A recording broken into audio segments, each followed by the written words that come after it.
Yotsuya est un perdant qui s'ennuyait de sa vie. Pourtant, il est envoyé dans un autre monde où il peut monter de niveau et écraser qui il veut. Un jour, un garçon marche seul alors que tous les autres sont en groupe. Il ne parle à personne en allant à l'école ni en classe pendant que les autres bavardent et rient. La professeure fait l'appel et remarque que Akuzaki Kosoi est encore absente. Ses amis mentionnent que c'est la 3e fois en 2 semaines et supposent qu'elle est malade. Un autre élève interrompt pour partager la nouvelle de Shinomiya. Le garçon impopulaire Nikata a invité Shindo-san à sortir. C'est la fille populaire choisie pour être mannequin pour Petite Limon. Le garçon ignore toutes les conversations et s'en va sans parler à personne. Il n'est pas détesté, il préfère simplement être seul. Il peut sourire et se sentir excité, mais uniquement chez lui, avec ses jeux, pas en présence des gens. Son nom est Yotsuya. C'est le seul à avoir fait un stage dans le futur. Les plans que l'école exige, il ne se soucie absolument pas de l'école. Son professeur dit qu'il est un bon coureur avec un potentiel pour une école de sport, mais Yotsuya veut juste rentrer chez lui et jouer. Le professeur l'avertit que ne pas pouvoir se faire des amis l'affectera plus tard et lui donne un jour de plus pour rendre le formulaire. Après les cours, Yotsuya remarque 2 filles qui restent, Shindo-san et Akuzaki Kusoi. Il trouve ça étrange qu'elles soient ensemble. C'est son tour de nettoyer le tableau et de fermer la salle, mais quand il se retourne pour leur dire de partir, elles ont disparu. Soudain, le tableau se remplit de dessins de fleurs et d'un croquis de 3 personnes. Yotsuya tremble alors qu'il se voit soudainement tomber du ciel dans un autre monde. Une terre, un climat et des paysages différents atterrissant dans une rivière ou un petit lac. Avant qu'il ne puisse réagir, un monstre à plusieurs bras apparaît et il s'échappe vers le rivage. 2 filles apparaissent, Shindo-san, qu'il reconnaît et apprécie comme tout le monde, et Akuzaki Kosoi. Yotsuya se lève, toujours tremblant. Jindo lui dit de ne pas paniquer quand quelqu'un avec la moitié d'un visage apparaît et qu'il doit écouter. Une créature avec la moitié d'un visage apparaît soudainement. Elle se présente comme le maître du jeu. Yotsuya est terrifié et confus, ne sachant pas où il est ni pourquoi il est là. La créature leur dit qu'ils doivent accomplir une tâche majeure, demandée par un village, dans les 14 jours. Yotsuya ne se calme pas avant que Shindo ne lui donne un coup de pied pour qu'il fasse attention. D'après la carte que le maître du jeu leur montre, les 2 filles ont déjà accompli 2 tâches. L'une des règles est que chaque tâche accomplie ajoute un nouveau membre à leur groupe, et maintenant, Yotsuya a été choisi. Pour chaque tâche qu'ils accomplissent, ils gagnent des récompenses dont il pourra parler aux filles plus tard. Shindo-san est une sorcière du vent, Akuzaki Kosoi est une épéiste, et les filles espèrent que le nouveau garçon obtiendra un rôle de combat important. Au lieu de cela, la roue de la fortune lui attribue le rôle d'un paysan. Yotsuya est stupéfait et les 2 filles perdent immédiatement espoir d'accomplir la mission avec un paysan dans leur équipe. Sorcière, combattante, paysan. Yotsuya demande comment elles sont entrées dans ce monde. Shindo explique qu'elle a été la première. Après avoir accompli sa première mission, elle est retournée dans leur monde où le maître du jeu lui a demandé d'en accomplir une autre. Elle s'est liée d'amitié avec Akuzaki, et quand Akuzaki a accompli sa mission, elle a été soudainement tirée dans le monde du jeu et a retrouvé Shindo pour sa 2e tâche. Ensuite, le jeu a choisi Yotsuya et les filles ont attendu qu'il soit affecté à leur classe et sont restées seules avec lui, ce qui a déclenché son arrivée. L'équipe se rassemble pour revoir leurs capacités, leurs armes et les bases de l'invocation d'équipement. Shindo et Akuzaki expliquent donc les points d'enregistrement. Quand on les touche, ils montrent des scènes du passé. Yotsuya en essaie un et voit le premier jour d'Akuzaki. Elle essaye de cacher qu'elle était terrifiée au début. Shindo admet aussi qu'elle a passé son premier jour entier à se cacher jusqu'à ce qu'elle accepte la réalité du monde et accomplisse sa mission. Yotsuya apprend qu'accomplir la mission les renverra chez eux. Cela devrait le motiver, mais il ne peut penser qu'aux gens et aux salles de classe qu'il déteste, le faisant se sentir à nouveau piégé. Des monstres ressemblant à des ogres apparaissent, Yotsuya les charge, ne réalisant pas que sa classe de paysans limite ses capacités. Sa faux fournie par le jeu se brise au premier coup et l'ogre le tue. Techniquement, il meurt, mais il revit après 30 secondes. Il essaie de compter sur les filles. La sorcière du vent de bas niveau ne peut envoyer qu'une faible rafale mélangée à de la poussière, et la combattante panique, jette son épée et tombe en tremblant. Yotsuya essaie de ramasser son épée, mais le jeu ne permet qu'à l'utilisateur assigné de la manier. Une fille effrayée avec une épée et un garçon courageux avec une faux cassée, un système injuste. Yotsuya réalise que peu importe combien de fois il meurt. Si affaiblir l'ogre nécessite d'être tué à plusieurs reprises, il le fera. Son plan fonctionne et il vainc l'ogre. Il est impressionné que les filles aient réussi les 2 premières missions, mais elles lui disent de ne pas l'être. Elles n'ont survécu qu'en se cachant. Tant qu'un membre restait en vie, la mission était garantie. Maintenant, la difficulté est plus élevée. Si tous meurent, ils meurent pour de vrai. Ils terminent leur première journée, font un feu et campent. Shindo suggère de visiter le village voisin le lendemain. Le village n'apparaît pas sur la carte de Yotsuya car seules les zones découvertes par le joueur s'affichent. Sa hache et sa faux mettront 5 jours à se régénérer. Les filles dorment pendant que Yotsuya prend le premier quart de nuit. En combattant des ogres pour monter de niveau, il entend Akuzaki crier. Il court en arrière pour trouver la zone en feu et un énorme monstre les poursuivant. Il essaie de la sauver, mais elle est déjà morte. Il cherche Shindo, mais le monstre l'a aussi mangé. Seul Yatsuya reste en vie, et un coup du monstre le tuera définitivement. Avec rien d'autre qu'un bâton en bois, il attrape le corps partiellement restauré d'Akozaki et court en appelant Shindo, lui disant qu'il la retrouvera au village. Son bras manquant le terrifie. S'il ne s'est pas régénéré, qu'en est-il de Shindo qui a été entièrement mangé ? Ils atteignent le village, les villageois et les enfants les saluent chaleureusement, les appelant des héros et les conduisent à l'ancien du village. L'ancien leur a demandé de vaincre un monstre menaçant le village, le troll, la même créature dont il venait tôt de s'échapper.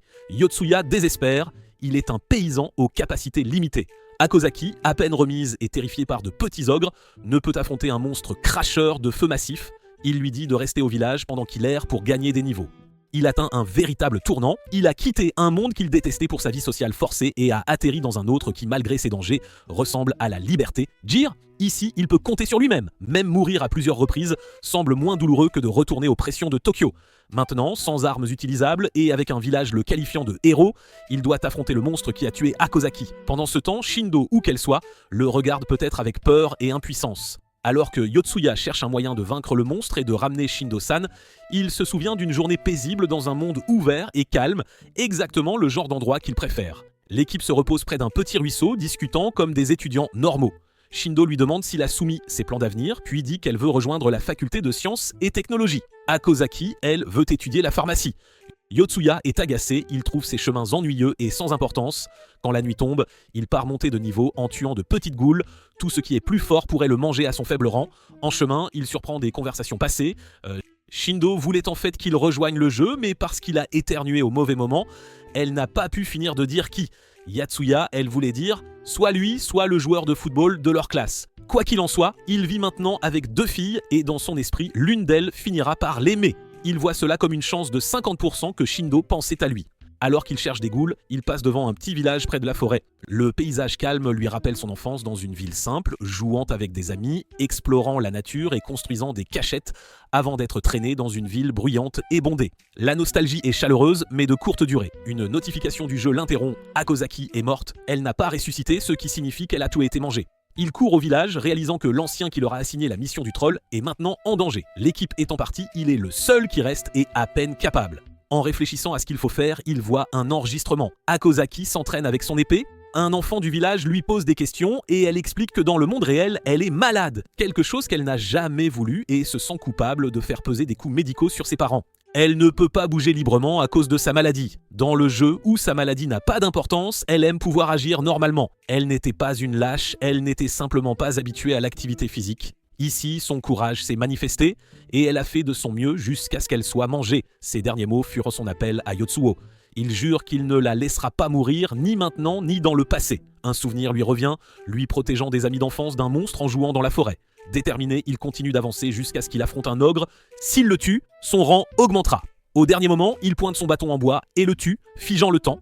Il reçoit alors une notification, son pouvoir augmente et il est autorisé à changer de rôle. Il apparaît devant le maître du jeu et espère un rôle avec une vraie arme. Au lieu de cela, il devient cuisinier. Un cuisinier n'obtient pas d'épée, mais il obtient un couteau et la compétence unique de connaître la structure interne des monstres. Akozaki et Shindo émergent de l'intérieur du troll, le sang coulant de la blessure qu'il a faite, revivant juste à temps. Elf le remercie de les avoir sauvés et remarque que sa tenue a changé pour un uniforme de cuisinier. L'équipe se rassemble pour planifier. Yotsuya explique comment esquiver les attaques du troll et leur montre ses points faibles. Le plan est d'éviter ses sauts jusqu'à ce qu'il se fatigue, puis d'attaquer. Ça ne marche pas. Il meurt moins souvent mais continue de mourir. En tant que joueur expérimenté, Yotsuya a une nouvelle idée.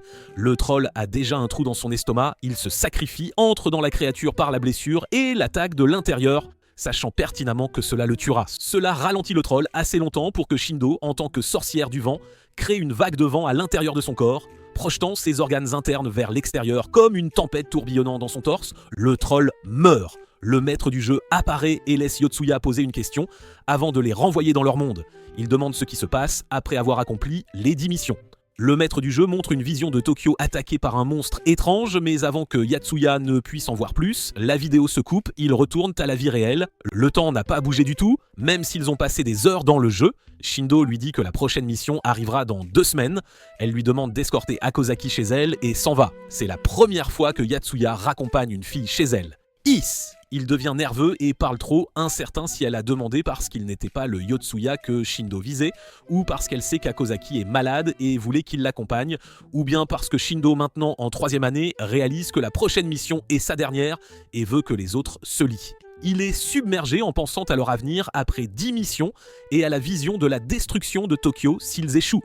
Le poids de ce qui les attend devient plus lourd et Yotsuya se retrouve avec plus de questions sur leur destin et celui de la ville qu'il déteste tant. L'équipe commence sa première mission ensemble. En marchant, ils trouvent un point d'enregistrement montrant des images d'une mission dont Yotsuya ne faisait pas encore partie. Le clip lui fait espérer qu'il était le Yotsuya que Shindo visait plus tôt. Shindo essaie rapidement de les distraire, embarrassé par ce que les images révèlent devant ses camarades de classe. Shindo prend des nouvelles d'Akozaki et demande ce qui s'est passé le jour où elle est rentrée chez elle avec Yotsuya. Akozaki lui raconte les choses étranges qu'il a dites. Shindo rit et demande à l'une de ses amies des nouvelles du Yotsuya qu'elle connaissait à l'école primaire, même s'il n'a rejoint qu'en 6e année. Son amie se demande pourquoi Shindo est curieuse de ce solitaire, mais Shindo dit qu'elle voulait juste prendre de ses nouvelles, puisqu'elle lui avait à peine parlé avant. Yotsuya n'est pas un coureur pour rien, il court vraiment tous les soirs. Il déteste la ville et chaque coin bondé qu'il traverse. Ses pieds lui font mal à cause du ciment dur. Il préférerait courir dans les montagnes. Le maître du jeu apparaît pour lui donner sa prochaine mission dans le monde réel, approcher une fille ou un garçon introverti dont la première tentative de parler à une fille s'est mal passée même après lui avoir sauvé la vie. C'est de la torture. Maintenant, il doit conquérir une fille qui ne le connaît même pas.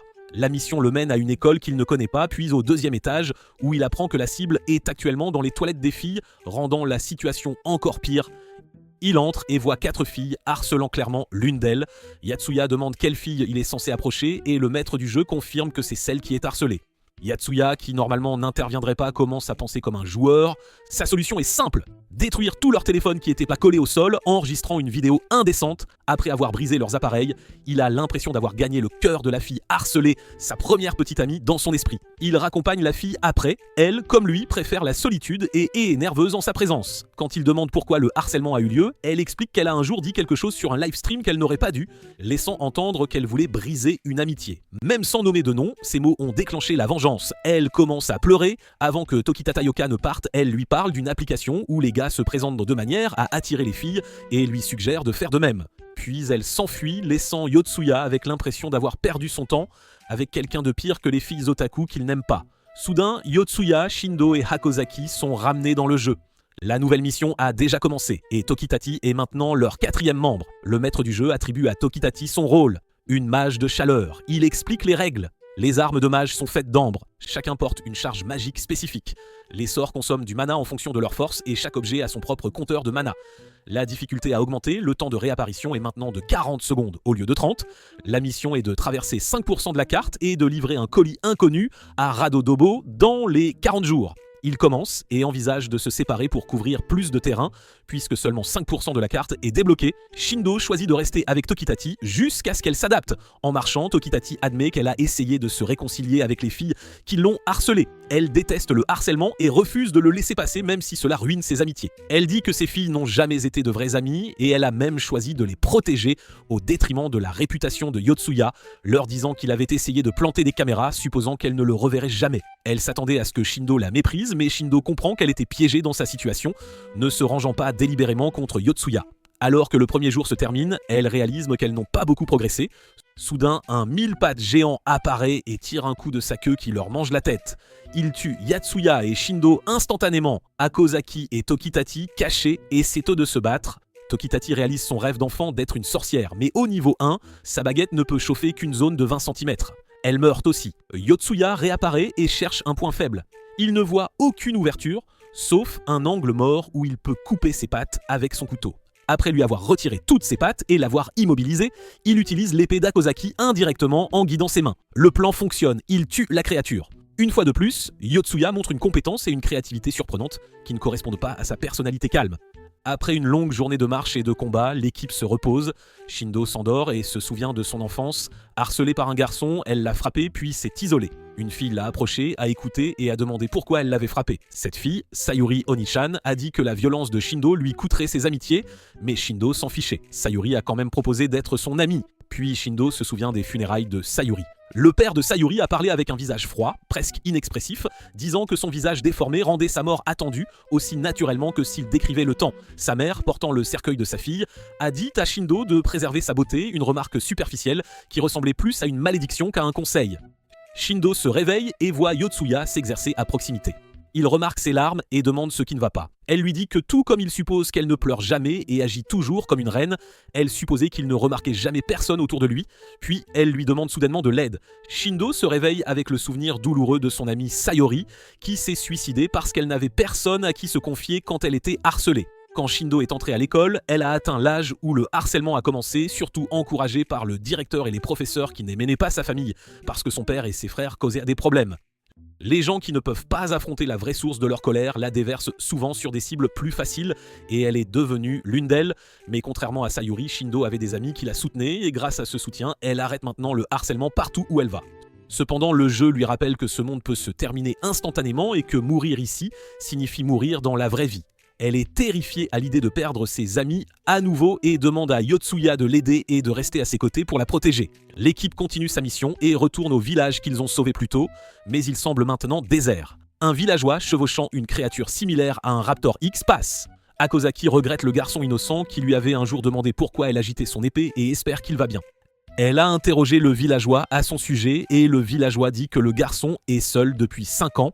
Yotsuya demande des nouvelles de Radodobo. Le villageois leur montre une carte et pointe un village à l'extrémité du monde, une distance de 30 jours à cheval et 3 fois plus à pied.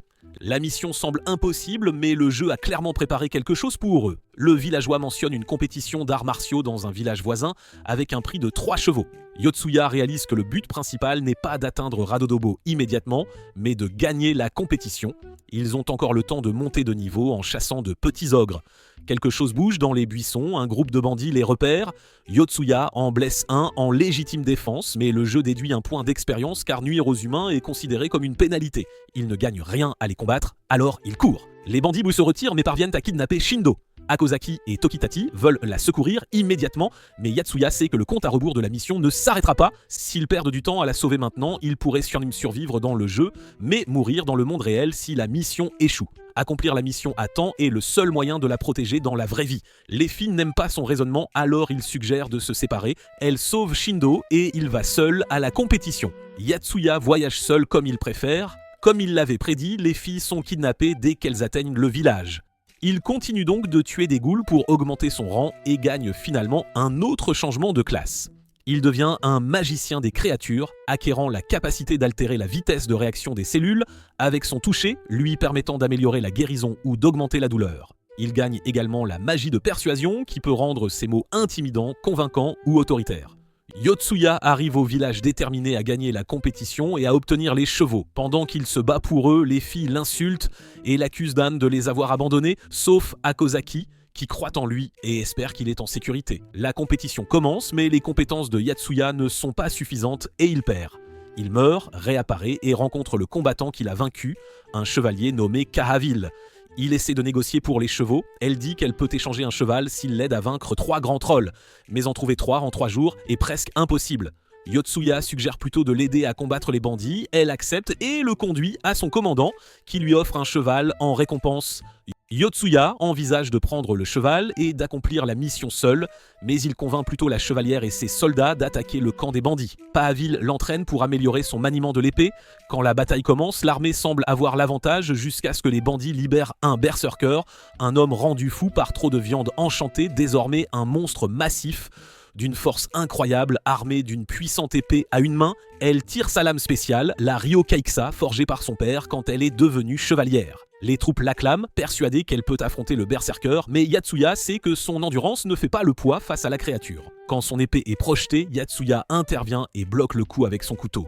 Il utilise sa magie de persuasion pour distraire le monstre, le convainquant que quelqu'un est derrière lui, mais son attaque ne lui fait aucun dégât.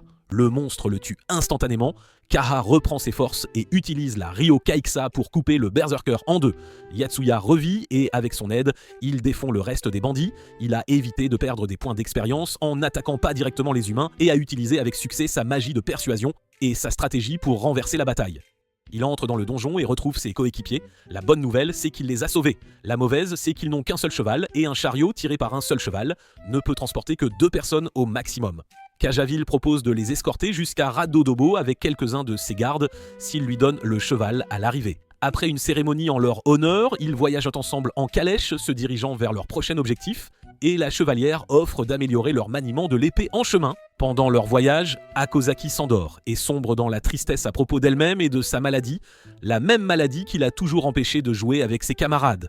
Malgré cela, elle a travaillé dur en classe pour poursuivre son rêve d'entrer au collège de pharmacie et d'inventer un remède pour la maladie qui affecte elle et sa mère malgré les coûts élevés de cette université.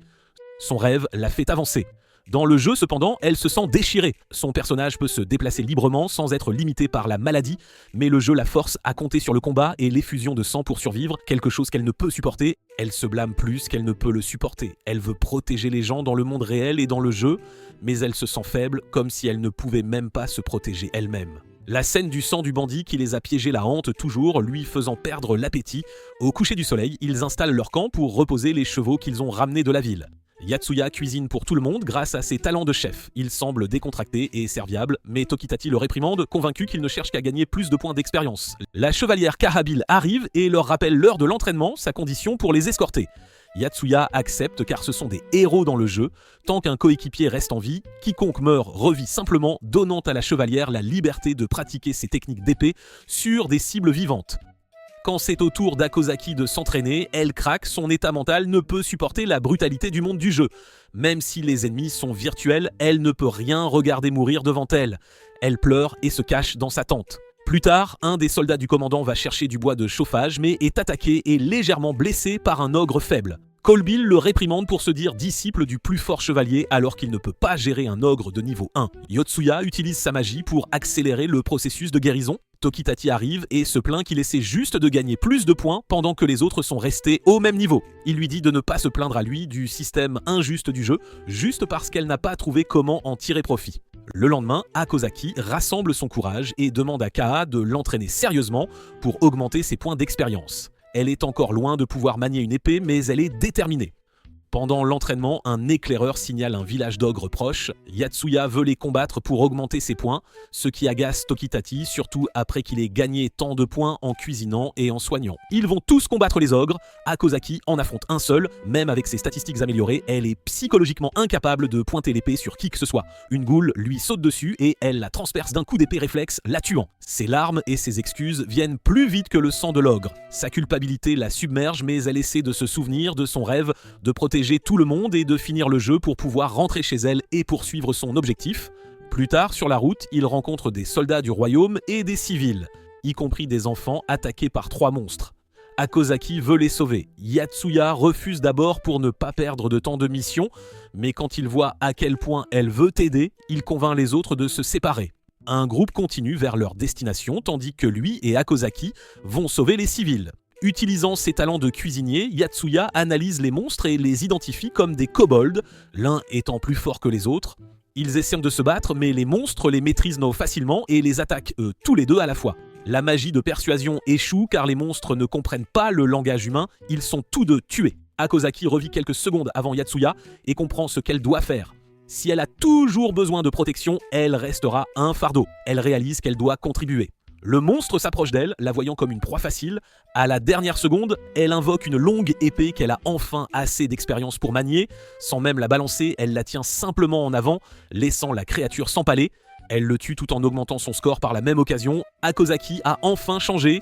Yatsuya soigne les survivants blessés et explique qu'ils peuvent recharger leur mana en absorbant la magie du sang de monstre. Il l'a appris quand Kaha a mentionné que le berserker était devenu puissant en mangeant de la viande enchantée, alors il a expérimenté l'extraction de magie du sang sans perdre le contrôle. L'idée a fonctionné. Après que le groupe secouru les remercia, Yatsuya demande où ils vont. Un soldat explique qu'ils viennent du royaume de Duke et transportent les civils à Rado Dobo sur ordre du roi pour être exécutés pour avoir pratiqué une religion interdite. Pendant la conversation, il mentionne quelque chose d'important. La patrie de ceux qui suivent cette religion est Rado Dobo.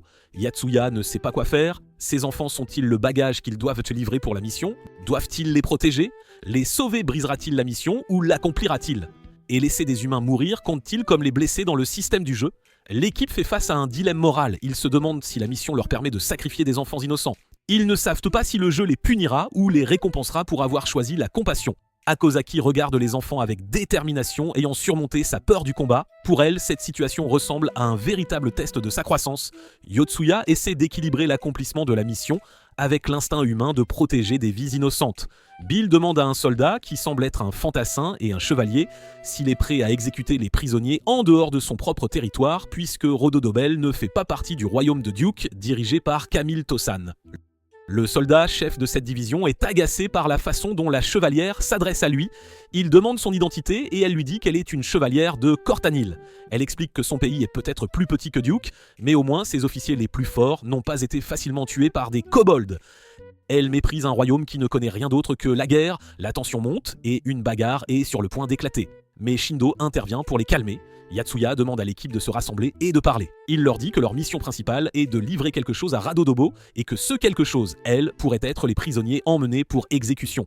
Cela signifie qu'ils doivent accompagner les soldats de Duke et les aider à accomplir la mission, même si cela nuit à leur niveau de jeu car blesser des humains diminue leur score. Ils croient que les gens du futur qui les observent jugent leurs décisions pour déterminer quelque chose basé sur leur réaction et s'ils participeront à cette exécution. Ils sont tous d'accord que tuer les soldats de Duke pourrait gagner la faveur de Cortinel, mais Cortinel est aussi une dictature et pourrait se retourner contre eux à tout moment. Tokitadi suggère d'escorter les enfants et les civils avec les soldats de Duke jusqu'à Rado-Dobo et d'observer la situation avant d'agir. Ils voyagent tous ensemble. Yatsuya est assis dans la calèche, essayant de soigner l'enfant malade avec sa magie. Guérir un enfant demande beaucoup plus de mana que les adultes et son mana est limité malgré tout ce qu'il a fait. Après une longue journée de voyage à travers le désert aride, il s'arrête pour installer le camp. Yatsuya demande à Kamilto de lui amener l'envoyé religieux Phasville, l'homme qui espérait qu'au moins cet enfant survivrait même si tous les autres mouraient. Yatsuya commence à comprendre le but de la mission. Il demande pourquoi le royaume de Duke méprise cette religion. Phasville explique la raison du conflit sectaire. La moitié du royaume n'adore que le roi, tandis que l'autre moitié adore Dieu et le roi. Cette division a dressé le pays contre lui-même jusqu'à ce qu'il soit réduit en cendres. Bien que le royaume soit une dictature, il a développé un comportement théocratique car le conflit portait sur la religion plutôt que sur la politique. Yotsuya demande ensuite à Kamilto pourquoi ils doivent voyager jusqu'à Rado-Dobo pour les exécuter. Kamilto explique que la religion est originaire de Rado-Dobo et le roi veut qu'ils soient tués devant leur ville natale pour empêcher la religion de se propager. Le roi croit que la seule façon de compenser les famines qui ont perdu des hommes à la guerre est d'asservir les pays voisins, de verser du sang et de donner un esclave à chaque famille. Camilo dit que le roi fait ce qui est le mieux pour son peuple, et parce qu'il a lui-même survécu à l'itinérance, il ne se soucie pas si d'autres perdent leur famille ou leurs enfants. Tant que les objectifs du roi réussissent, Tokitati devient furieuse et l'insulte, lui et son roi. Kamilto est en colère, mais Yotsuya le calme. Kamilto propose alors un itinéraire alternatif à travers la montagne. L'ancien mécanisme de transport de l'autre côté a été construit il y a des milliers d'années, mais fonctionne toujours. Ils entrent dans la montagne et il leur dit de continuer pendant qu'il active le mécanisme et les rejoindra plus tard. Mais aveuglé par sa loyauté envers son roi et sa haine de la religion, il les piège à l'intérieur de la montagne et part, abandonnant même ses propres soldats. L'équipe décide de continuer à travers la montagne pour gagner du temps. Après être sortis, ils discutent de ce qu'il faut faire des prisonniers, toujours incertains si les prisonniers sont leur cargaison prévue ou non. Il passe plusieurs pièges, Yotsuya désamorce le premier grâce à ses capacités, sachant exactement quelle colonne et quelle direction bouger. Au deuxième piège, il échoue et tombe dans l'obscurité totale à l'intérieur d'une pièce en pierre. Shindo, croyant qu'il pourrait ne pas revenir à temps pour accomplir la mission, entend sa voix leur disant de continuer. Il les rattrapera, il utilise son couteau pour tailler des prises dans le mur et remonte. Les filles commencent à regretter de ne pas l'avoir valorisé comme Akozaki, mais elles continuent quand même d'avancer. Utilisant les compétences en mathématiques d'Akozaki et analysant la barrière qui a éliminé Yatsuya, elle la traverse avec succès et ouvre la porte suivante. À l'intérieur, elle voit une gargouille, une créature artificielle préservée par une méthode de momification sous vide. Cette méthode permet à la créature de bouger à nouveau même après 1000 ans en réinjectant du fluide dans son corps si nécessaire. Yotsuya commence seul, épuisé et presque désespéré, entendant une faible voix dans son esprit lui disant d'abandonner. Mais la pensée de rattraper son équipe le pousse en avant. Il se force à tailler des prises dans le mur solide avec son couteau. Chaque tentative ratée et chaque chute douloureuse ne font que renforcer sa détermination. Son corps se couvre de contusions et de coupures et il est presque paralysé par la fatigue. Pourtant, ses yeux gardent une détermination ciblée. Finalement, il parvient à poser un pied sur une petite corniche, puis un autre, grimpant lentement plus haut. L'ascension est lente et douloureuse, mais chaque pas est une victoire. Quand il sort enfin, il ressemble à quelqu'un revenu de la mort, mais son expression montre une nouvelle force endurcie. Les chutes répétées l'ont aiguisé plutôt que brisé, et il porte maintenant une énergie puissante et intimidante qui vient d'avoir survécu au désespoir. Il marche dans les couloirs sombres, enjambant les corps des soldats de Duke qui voyageaient autrefois avec lui. Il les reconnaît silencieusement et avance jusqu'à atteindre un point de contrôle. Réalisant que son équipe ressent la même chose que lui, ils veulent tous vaincre Kamilto et lui faire payer. Pendant ce temps, les filles affrontent la gargouille sans Yatsuya. Naavel, leur plus forte combattante, affronte le monstre seul. Leur but est de récupérer la clé accrochée à son bras et les autres se tiennent derrière elle, mais la créature la transperce d'un coup fatal et Kaa tombe dans l'eau entourant la reine. Shindo est maintenant seule contre le monstre et est sur le point d'être poignardée. Elle recule de peur et tue sans le savoir une chauve-souris mourante sous son pied, lui accordant juste assez d'expérience pour augmenter son niveau. Le temps s'arrête et le maître du jeu apparaît pour faire tourner la roue. Jindo passe de sorcière à épéiste, maintenant au niveau 10, tout en conservant ses capacités de sorcière. Quand le temps reprend, elle attaque la gargouille, mais sa peau est trop épaisse et son coup laisse à peine une marque. Le monstre riposte et lui blesse le bras. Elle se souvient de l'entraînement de Kaa sur la frappe des points vitaux, surtout près du cœur. Elle saute sur le monstre, mais il est plus rapide et lui coupe le bras tenant son épée. Malgré tout, elle refuse d'arrêter. Elle grimpe sur son dos, attrape son bras sectionné et l'épée, et enfonce la lame dans son cœur, le tuant. Loin en dessous dans l'obscurité, Yotsuya court vers eux. La distance est longue, mais la marche dans l'obscurité lui a donné de la clarté sur le rôle de chacun. Jindo a choisi de soutenir ceux qui souffrent d'intimidation. Akozaki a choisi de protéger les gens et de défendre les bons principes. Yatsuya réalise qu'il doit accepter le rôle que le jeu lui a destiné dès le début. Il doit être le leader. Au moment où Shindo tue la gargouille, Yatsuya arrive. Il voit Kaavil inconsciente dans l'eau et, au lieu d'hésiter comme avant, saute immédiatement pour la sauver. Akozaki est fier de le voir agir sans délai.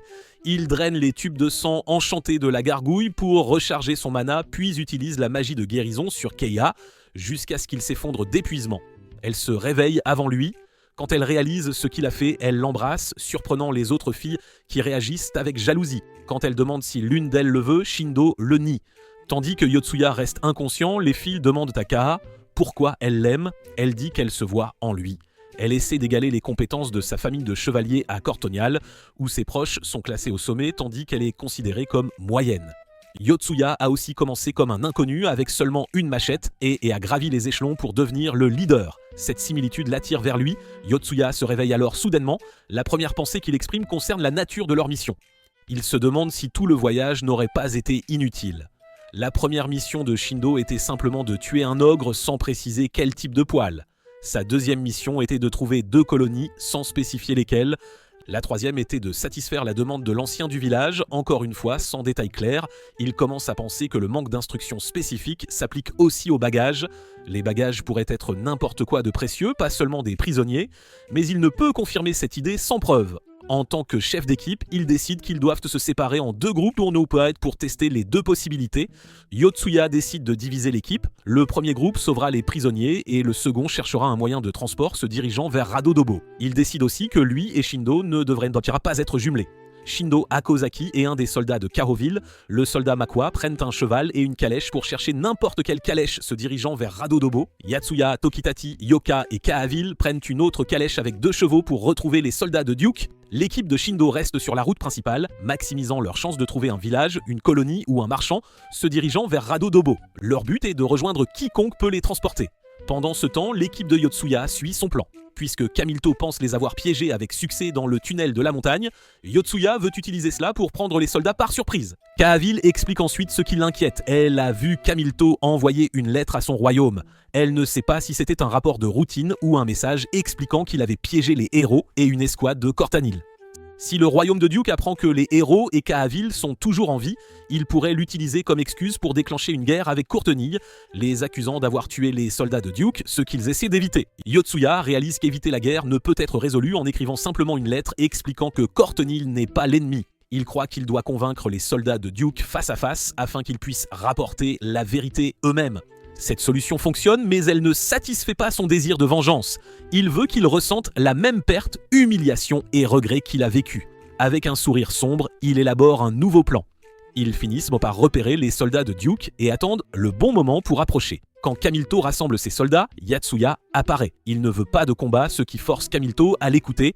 Yatsuya mêle mensonge et vérité. Il leur dit que tous les soldats de Cortani sont morts dans la montagne Fuka. Il prétend que les 2 héroïnes sont tombées dans la fosse souterraine. Il ajoute que seuls lui et Tokitati ont survécu. Tokitati joue le jeu et se plaint de Yatsuya, prétendant qu'elle est fatiguée de suivre un héros converti, répandant une religion interdite. Yatsuya dit aux soldats qu'en tant que héros immortels, il lui serait facile de répandre ses enseignements et les gens le suivraient parce qu'il est célébré. Avant qu'ils ne puissent en discuter, il les quitte jusqu'au matin. Tokitati entre secrètement dans leur camp plus tard et prétend les mener à l'emplacement de Yotsuya afin qu'ils puissent l'arrêter. Kamilto sent quelque chose d'étrange mais ne peut identifier le stratagème. Il envoie un soldat garder les prisonniers pendant que lui et d'autres suivent Tokitati. Sur la route, Kamilto ordonne que Tokitati soit tuée. Il la poignarde et elle meurt dans le jeu. Ils retournent au chariot seulement pour trouver Yatsuya debout là, avec une épée tachée de sang et des cadavres gisant partout. Il a brûlé le garde-vif, coupé les cordes et mis le feu à la queue du cheval pour qu'il s'enfuit. Il a pris le 2e cheval et s'est échappé avec Tokatari une fois qu'elle a revécu. La vérité du plan de Yatsuya devient claire. Il n'a pas tué les prisonniers, il les a aidés à s'échapper. Il a habillé le vrai garde avec des vêtements de prisonnier et a placé les vêtements restants sur des poupées cousues à la main avec des visages couverts pour ressembler à des corps morts. En libérant le cheval, il a trompé les soldats en les faisant courir dans la mauvaise direction pendant qu'il éloignait les prisonniers en toute sécurité. Yatsuya a sauvé les prisonniers et s'est assuré que Kamilto croyait que les soldats de Cortonil, Kahavil et les héroïnes étaient morts. Cela prévient un conflit entre les royaumes et place entièrement le blâme sur Kamilto qui pourrait maintenant faire face à l'exécution pour ses actions. C'est une victoire totale pour le plan de Yotsuya. Après avoir échappé à Kamilto, Yotsuya et Tokitati vérifient l'état des prisonniers et de l'enfant qui a repris conscience. L'enfant les remercie chaleureusement et ils reprennent leur chemin. Tokitati, méfiante face au côté sombre de Yotsuya, lui demande s'il réalise qu'il donne aux gens l'impression d'être soit un ami digne de confiance, soit un ennemi terrifiant. Elle lui demande s'il brûlerait vraiment un humain vif d'un point de vue humanitaire. Il répond du point de vue d'un joueur cherchant à gagner. Il craignait de perdre des points en blessant un humain, mais il a tout de même fait le nécessaire pour protéger son équipe de la vie réelle et venger la mort de ses amis. Après le succès du plan de Yotsuya, Kamilto s'effondre. Il réalise qu'il a échoué envers son roi et sa mission. Il rédige un rapport expliquant tout, sachant que cela le mènera à une cour martiale pour un échec d'une telle ampleur. Il entend une voix lui annoncer qu'il va être exécuté, mais cette voix n'est pas dans sa tête. C'est Kahavil, juste derrière lui. Elle est venue le couvrir de honte pour tout ce qu'il a fait avant de lui offrir une mort humiliante. Elle tue le garde à ses côtés et dit à Kamilto de tirer son épée pour qu'il puisse mourir en soldat. Avant de lui porter le coup fatal, elle lui révèle que les prisonniers sont vivants et que celui qui est mort dans l'incendie était son propre subordonné. Son esprit s'effondre complètement. Ses derniers mots sont qu'il voulait seulement apporter la paix au monde car son roi lui avait insufflé cette idée.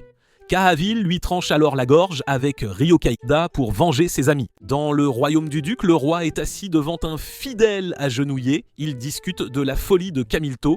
Il aurait dû revenir dès qu'il a ressenti l'hostilité des héros dans son premier rapport. Le second rapport, créé à cause de la tromperie de Yotsuya, convainc le roi que son royaume est désormais en danger. Il craint que les héros ne deviennent hostiles envers le royaume du duc.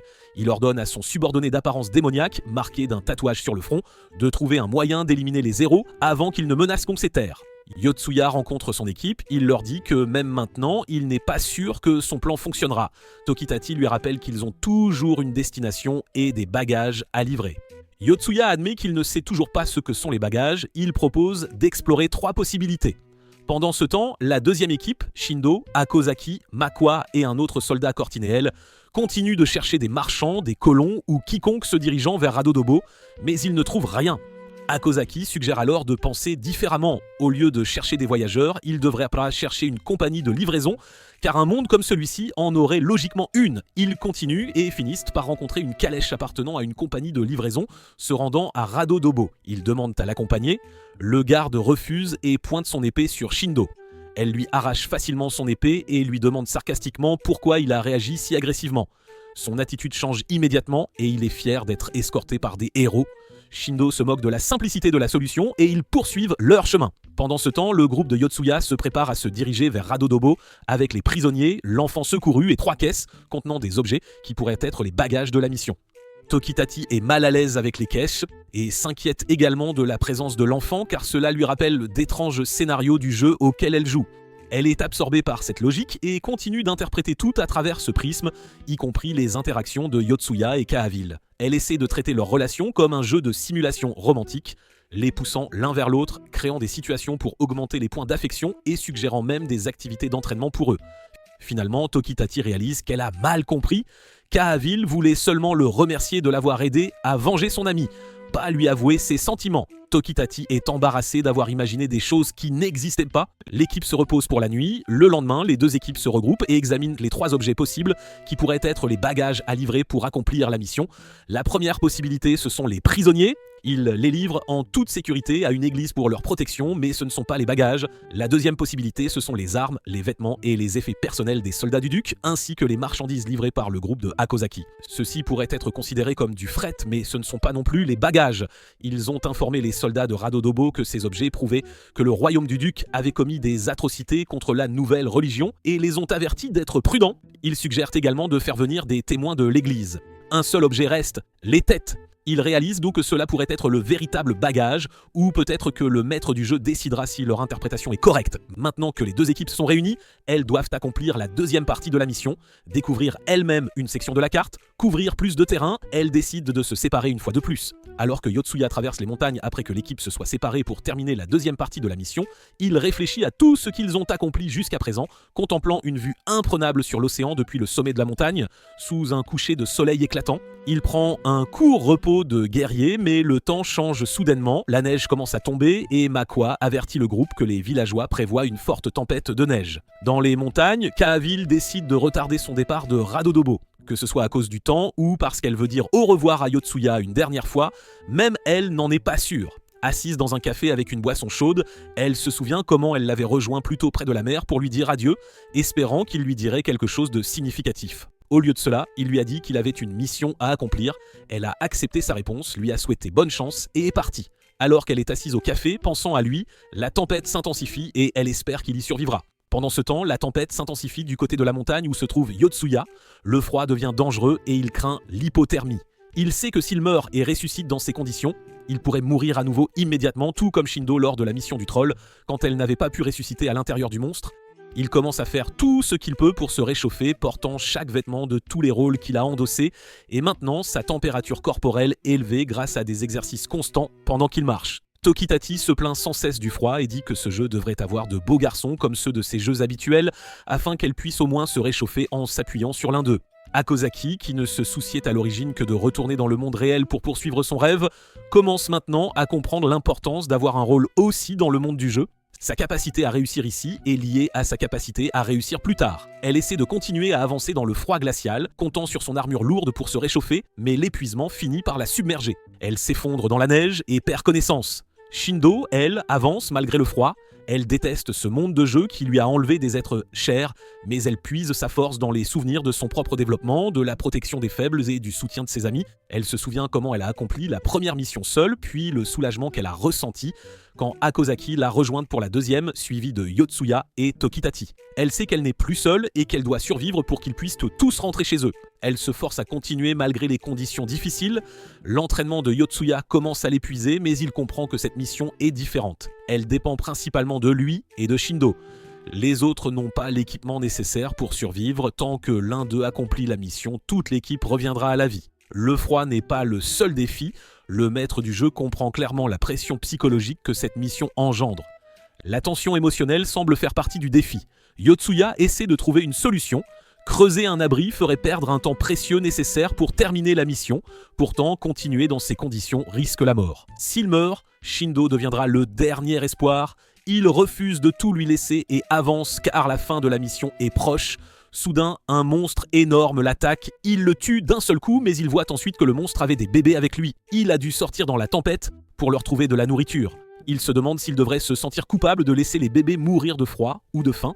Il se rappelle que ce sont des créatures virtuelles et se force à continuer. Il promet de ne pas perdre de vue son objectif, terminer ce jeu et ramener tout le monde en vie afin qu'ils puissent continuer à poursuivre leurs rêves.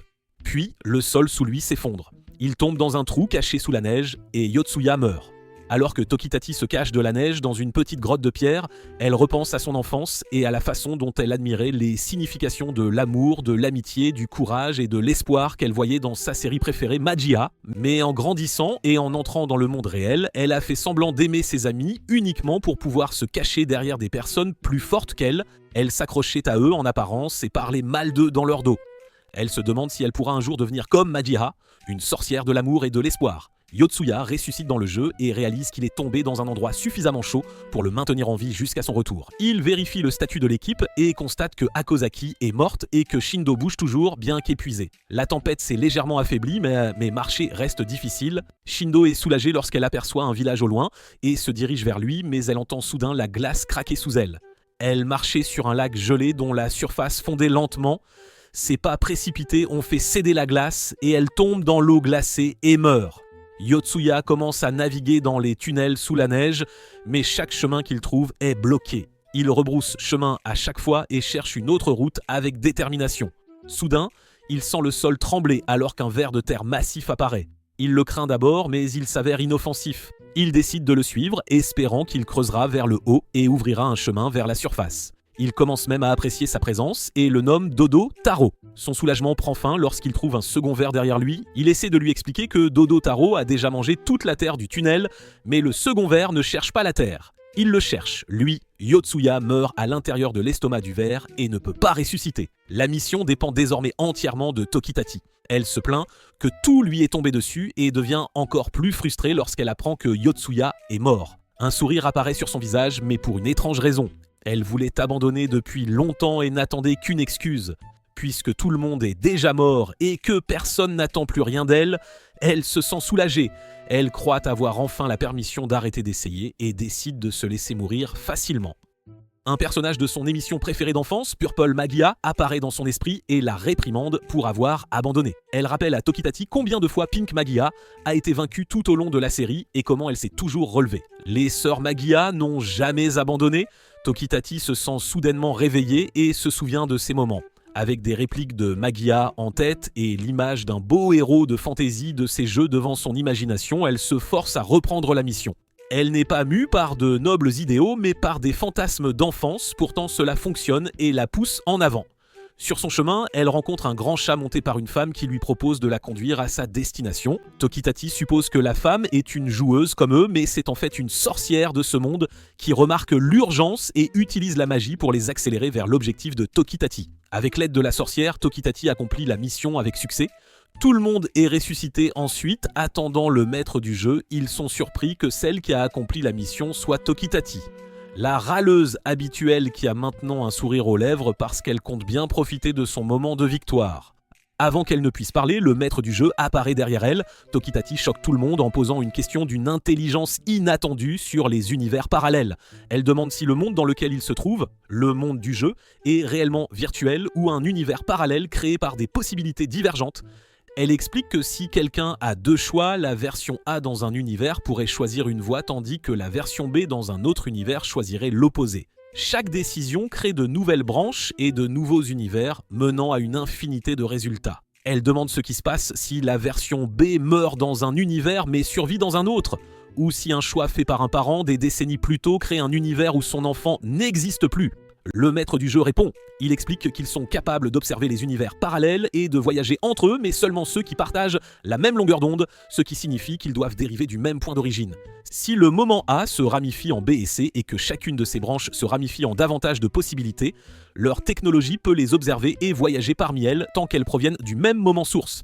Il révèle que le monde dans lequel ils se trouvent actuellement s'est ramifié il y a 4,6 milliards d'années, formant une version de la Terre où une espèce intelligente similaire aux humains a évolué indépendamment. Les étranges monstres et créatures d'où qu'ils rencontrent sont simplement le résultat de différentes décisions évolutives sur des milliards d'années. Ce monde n'est pas virtuel.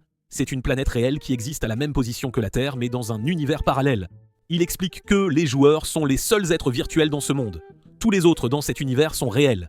Cela explique pourquoi l'équipe peut ressusciter après la mort. Les habitants, eux, ne le peuvent pas. Le groupe entier est choqué. Ils avaient cru combattre des ennemis virtuels dans une simulation très réaliste, mais ils comprennent maintenant qu'ils ont tué des êtres réels avec de vraies émotions. Yotsuya reste silencieux, accablé par la culpabilité. Il repense au cri d'aide qu'il a ignoré en se précipitant pour accomplir ses objectifs. Ses adversaires n'étaient pas des PNJ, mais de véritables entités vivantes avec des espoirs, des peurs et des rêves. Sa victoire lui semble vide et insupportable. Ses mains tremblent alors que chaque souvenir de ses actions lui revient avec tout leur poids. Même après être retourné dans le monde réel, un choc profond persiste parmi eux. La révélation finale du maître du jeu continue de résonner dans leurs esprits. Le monde dans lequel ils ont combattu n'était pas fait de code. C'était une réalité parallèle, réelle, une version distincte de l'histoire qui s'était ramifiée de la leur il y a longtemps. Yotsuya, l'instigateur de la plupart de leurs plans, est assis seul dans sa chambre, son expression pleine de regret, le cœur toujours battant. Il lève lentement la tête, les yeux lourds de chagrin, murmurant à lui-même le poids de ce qu'il a fait. Tout ce qu'il pensait comprendre du jeu et de la réalité a été bouleversé. Il n'est plus seulement un joueur, il est quelqu'un dont les actions ont eu de réelles conséquences pour des êtres vivants dans un autre univers. À l'école, lors d'un match de basket, Yotsuya fait preuve d'une habileté inattendue. Bien qu'il préfère habituellement la solitude et ne court qu'en solitaire, il joue avec un professionnalisme qui surprend tout le monde. Les gens qui le connaissent comme depuis des années se souviennent qu'il ne parlait presque jamais à personne, mais maintenant il marque un panier, lâche le ballon et quitte le terrain et toute l'école sans dire un mot. Shindo et Hakozaki sont montrés en train de jouer au volleyball. Leur condition physique s'est améliorée grâce à leur mission dans le jeu. Bien que la maladie de Hakozaki limite toujours ses mouvements, elle est bien plus forte qu'avant. Elles parlent en observant le comportement étrange de Yotsuya. Elles comprennent pourquoi il agit ainsi. Le fardeau qu'il porte doit être écrasant.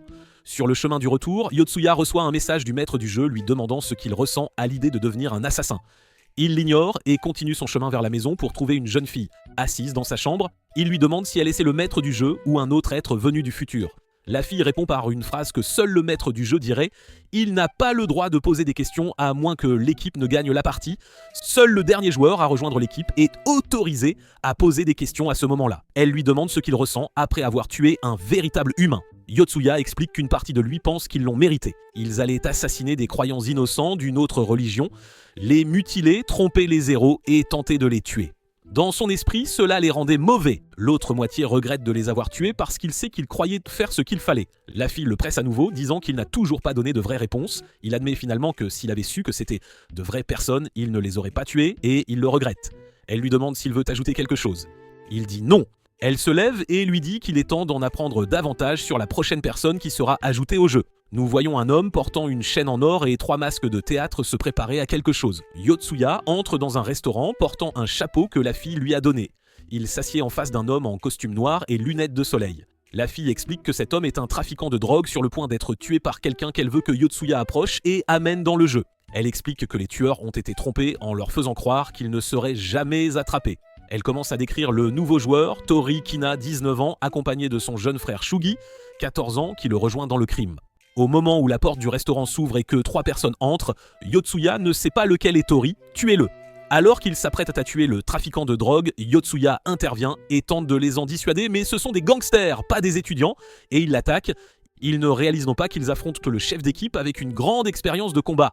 Yotsuya les bat tous avec facilité, ils se mettent en colère parce qu'ils ont refusé d'écouter et les traitent d'idiots pour s'être laissés manipuler pour commettre le meurtre. L'un d'eux essaie à nouveau de tuer le trafiquant de drogue, Yotsuya l'arrête. Le jeune demande pourquoi il protège un trafiquant de drogue. Yotsuya répond que peu importe qui est cet homme, il n'autorisera pas le meurtre. Leur chef de gang entre avec une arme et la pointe sur Yotsuya.